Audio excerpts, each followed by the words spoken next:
সভাপতি সমৰ্থন জনাইছে।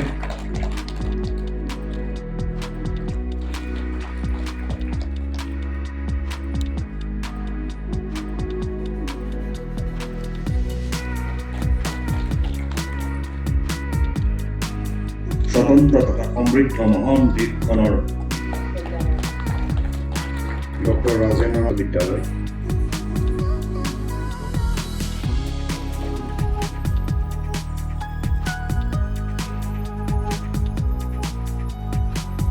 এখন গামোচা, এখন চল,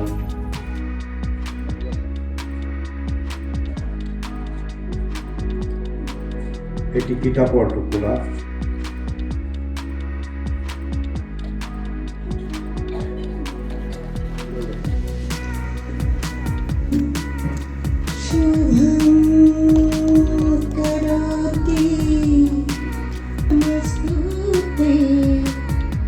दीपज्योति नमस्ते। बहुत आनंदित হৈছো কেলে মই যে कैलाशनाथ शर्मादेव अनुवादত বিশেষ কৰিছিলে আৰু মই অনুবাদ কৰিলো আৰু ৰাধানাথ ফুকনদেৱ এনেকে মানুহ আছে যাৰ দৰ্শন শাস্ত্ৰ আছে, দৰ্শন শাস্ত্ৰৰ যি নুবুজে তেওঁ মানুহ অনুবাদ কৰিব নোৱাৰে। আজি 70 বছৰকে বেছি হৈ গ'ল তেওঁ ঢুকালে। তাৰপিছত আজিলৈকে কোনো হাত দিয়া নাই তাত অনুবাদ কৰিবলৈ। লেকিন মই এই ভিতৰুৱা কথা বস্তু চব জানিলো যেতিয়া মানে দৰ্শন শাস্ত্ৰৰ কথাবিলাক, এইকাৰণে মোৰ মন গ'ল যে মই এইটো অনুবাদ কৰিব লাগে।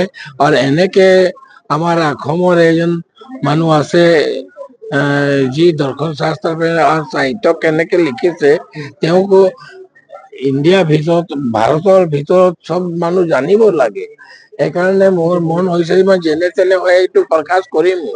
আৰু মই এটা কথা কৈছো, 10 বছৰ আগত মই অসমীয়াৰ এটা অক্ষৰ লিখিব নাজানিছিলো। এই কিতাপখনৰ মই জানো ভিতৰত কি বস্তু আছে, কিন্তু ভাষাৰ চাবি মোৰ ওচৰত নাছিলে যে মই কেনেকে খুলিম এইটো।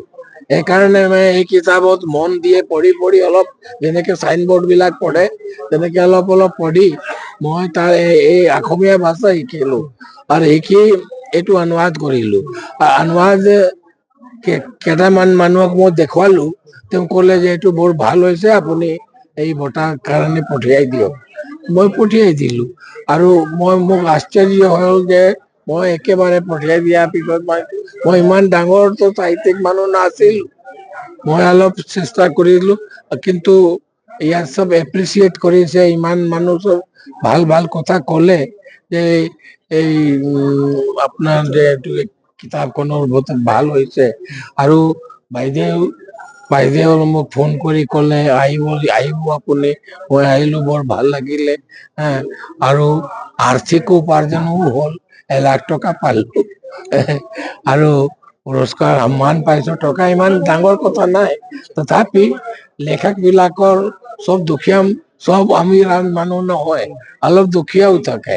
তাৰ টকা পইচা নাই, অনুবাদ বা কিবা এটা কাব্য লিখে বা গ্ৰন্থ লিখে তাক প্ৰকাশ কৰিবলৈ তাৰ প্ৰয়োজন নাই। আজিকালি প্ৰকাশক বিলাকত গৈ এইটো চাই যে আমাৰ কি লাভ হ'ব এইটো কৰিলে। এই বিষয়বিলাক এনেকে আছে, এইটো পঢ়িবলৈ আজিকালি ল'ৰা মোবাইল চাই থাকে। তেওঁবিলাকে এইবোৰ কিতাপ নপঢ়িব। যি পঢ়িব বিদ্বান মানুহ আছে, ভাল মানুহ আছে, যি পঢ়ি পাইছে, দৰ্শন শাস্ত্ৰত যাৰ ৰুচি আছে তেওঁ পঢ়িব। তেওঁৰ কাৰণে এই কিতাপ বিলাক আছে।